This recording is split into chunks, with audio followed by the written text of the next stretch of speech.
So I have to begin this morning by giving out a gold star.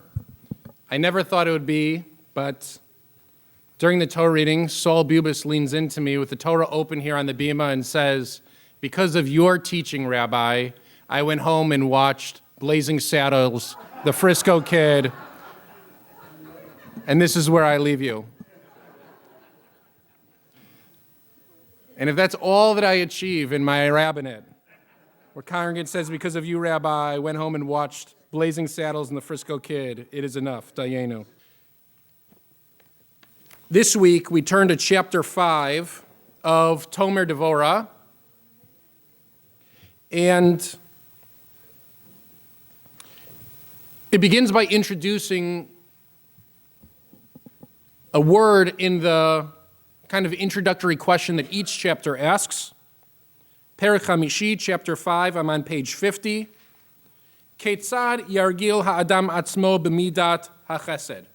How should a person accustom himself or herself with the attribute of chesed?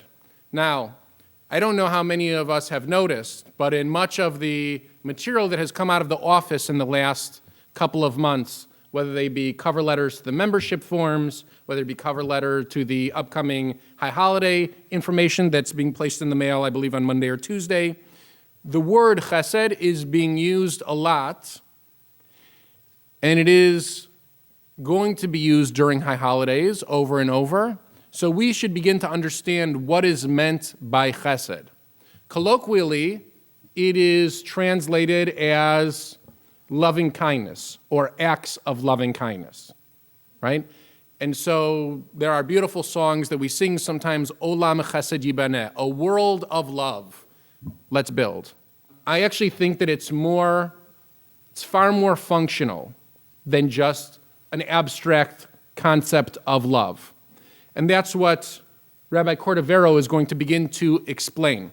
Because if we imagine that we began in chapter 2 with the concept of humility, right? We begin chapter 1 with keter, with what is beyond, with God's attributes. We bring down humility and wisdom and understanding. We're already now at chesed, we're at acts of loving kindness, we're at actual actions that we can perform to bring godliness into the world. I'm back in the text now. The primary way to enter into the essence of chesed is to love God so absolutely that he will never forsake, meaning the person will never forsake, God's service for any reason. So, what's fascinating here is chesed is not usually understood as an individual loving God. It is usually the ways in which we express love for one another. But here, Rabbi Cordovero, in a mystical sense, in a Kabbalistic sense, says it's not possible to love one another unless we first love God and the Torah beyond reproach, right? If we have to love God absolutely to begin loving those that are created in the image of God. How many of us pick up a Xerox copy of a text, and now I'm going to show my academic nerdiness, pick up a Xerox copy of a text, right, and fall in love with the words of the text, and then suddenly we see a manuscript in a museum, which is the actual text, and we're overwhelmed. I couldn't tell you how many people, when you're going through the Israel Museum in Jerusalem, how many people stand at the Bird's Head Haggadah, which has become iconic, or I stood in line to see a Siddur from the 1st or 2nd century before the Common Era, and it was open to the page of Shochen Ad, the beginning of the Shacharit service that we chanted here this morning in the sanctuary.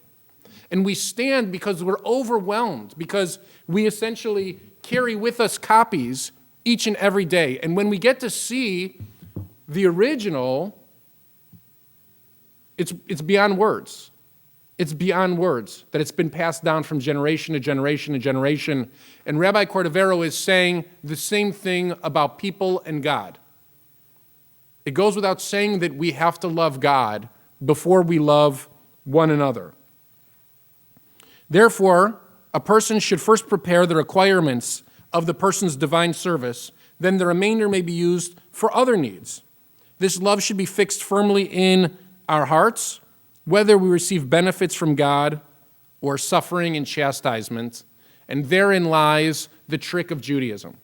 The trick, as spoken by Maimonides, is that even the person who receives tzedakah is obligated to give tzedakah, according to Maimonides.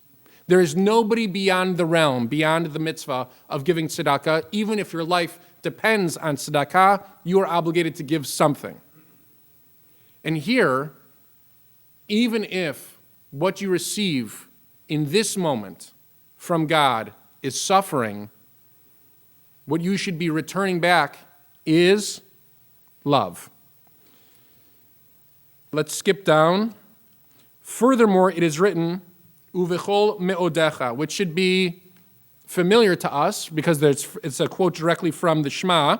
Ve'ahavta, now it's not in the text, I'm just quoting it to you. Ve'ahavta et Adonai Elohecha, and you should love your God. Bechol levavcha, uvechol nafshecha, vechol me'odecha. Bechol levavcha is with all of your heart. Bechol nafshecha is with all of your soul. And vechol me'odecha is with all of your muchness, with your everything. Like we tell give it all you've got. So even when you're beyond, when you're not loving God with your heart or with your soul, you should be loving God with all you got.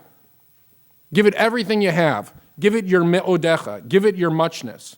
Because, as Rabbi Cordovero will cite from the Talmud, meaning we should read this and understand that the early mystics, the Kabbalists, were all fluent in the Talmud before they took the next step into mysticism, that me'odecha, your muchness, actually means bechol midah umidah, meaning me'odecha is actually a shortening of this idea with all of the midot, right, with all of the attributes. So he is going to teach 10 chapters on midot, which is basically the beginning structure of the Sfirot of Kabbalah. But what he's saying is that from the first sentence of the Shema, we are commanded to display these attributes from the very beginning. What he's revealing to us in this book was always hidden in plain sight. Every child in religious school from the time of Rabbi Cordovero, who is a graduate of the Adat Shalom religious school in Sfat in the 16th century, to even before, to the authors of that Sidur that I talked about, Shochenad, in the 1st or 2nd century before the Common Era, they read that sentence, Ve'ahavta et Adonai Elohecha b'chol levavcha b'chol nefshecha b'chol modecha, and it was hidden in plain sight that these are the attributes. This is the way that we should behave. So, let's look very quickly through the chapter. This is not in your Xeroxed handout, but I'm just going to very quickly run through the different kinds of love that we should be displaying. Because he says it is necessary to know what are the types of deeds that should be practiced among people so that the parallel can be done with one's creator above. First is Bileidat Ha'adam. We should be caring for, we should be loving one another during the time of childbirth. Second, we should be loving each other during the time of the bris.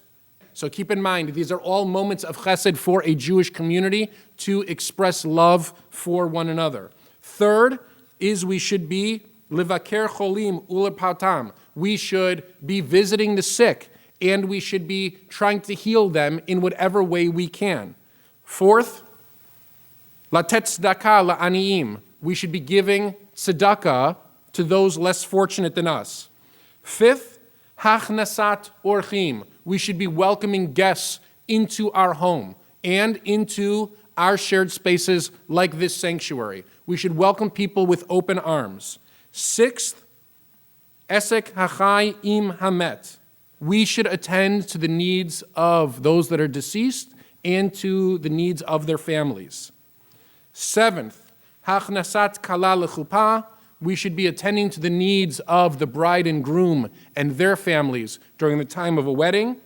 Eighth, shminit, hava'at shalom ben adam lechavero. We should try our hardest to bring peace between each person and his fellow or her fellow. And it is on that eighth one I think, the most complicated of all of them that I will speak this morning. But if that is not a list for us to memorize as a community in terms of how to care for one another, I'm not sure that there's a better one that we should devote ourselves to. I'm now skipping to page 58. So I've skipped 8 pages. I'm going from the introduction of the chapter to the 8th and final action item. This is making peace between a person and their fellow. I'm now 3 lines from the top of that, the last word in the line, 3 lines from the top of the paragraph. One must reconcile and rectify them so that they will be equal and bound together in love and affection. So meaning to say, peace is not just 2 people who can sit in the same sanctuary and not look at one another. Tolerance is different than the idea of shalom, than the idea of peace in the Jewish tradition. That's not peace. Peace is people being able to care for one another. This is brought about through the equality of good deeds. For when, and now he starts to begin to explain how in his idea of the sfirot, there'll be some sfirot on the left, some sfirot on the right. For when Yesod tends to the left and Tiferet is to the right, this is more of an advanced course that we're not going to touch right now. They're in the opposition to one another, okay? And we skip to the next sentence on page 59. If, God forbid, there's any blemish of sin in the world, there's hatred and opposition between the 2 of them, with no unity bound between the sfirot at all. Meaning the thing that comes to destroy the attributes of God is sin. And so as we approach the high holidays, in Jewish tradition, we don't use the word sin very often. We use the word transgression or mistake for chatat, for avera.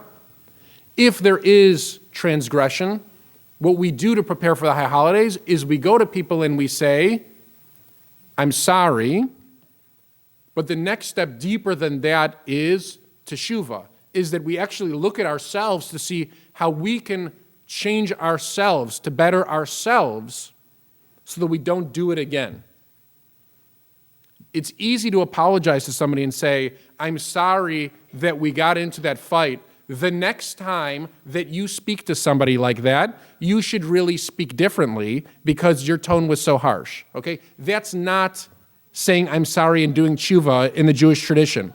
It's the apology we hear most often here in America, right? An apology with a suggestion for how you should behave better the next time.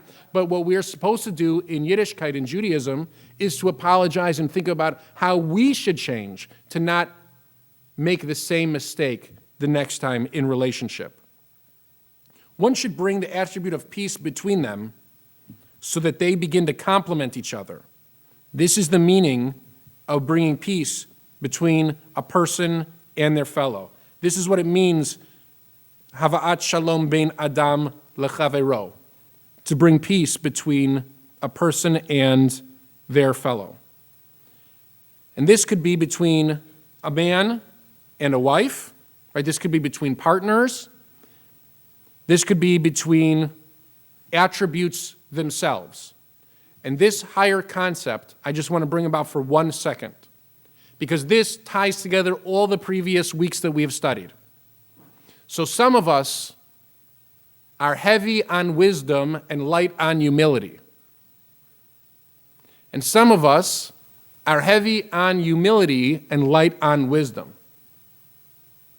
And there is kind of an inner peace that Rabbi Cordovero is saying is necessary for us to walk in the world. None of us are always right, for those of us who are heavy on wisdom and light on humility, and none of us are always wrong and need to apologize for those of us who are light on humility, heavy on humility. And there is an inner peace that each one of us needs to reach, where we take all of these attributes and we say all these different facets of ourselves need to exist in a balance of love. I need to love the attributes that I have in plenty, and I need to love the attributes that I am still short on. And when I can reach a state of inner peace, when I can love those around me as well as loving myself in this way, knowing truly who I am and what I need to work on, that's what Rabbi Cordovero is saying grants peace here in the world and grants chesed between the world above and the world that we live in below. I hope and pray that we're successful this year in building a community of chesed, in building a community of compassion, a community of peace. Shabbat shalom.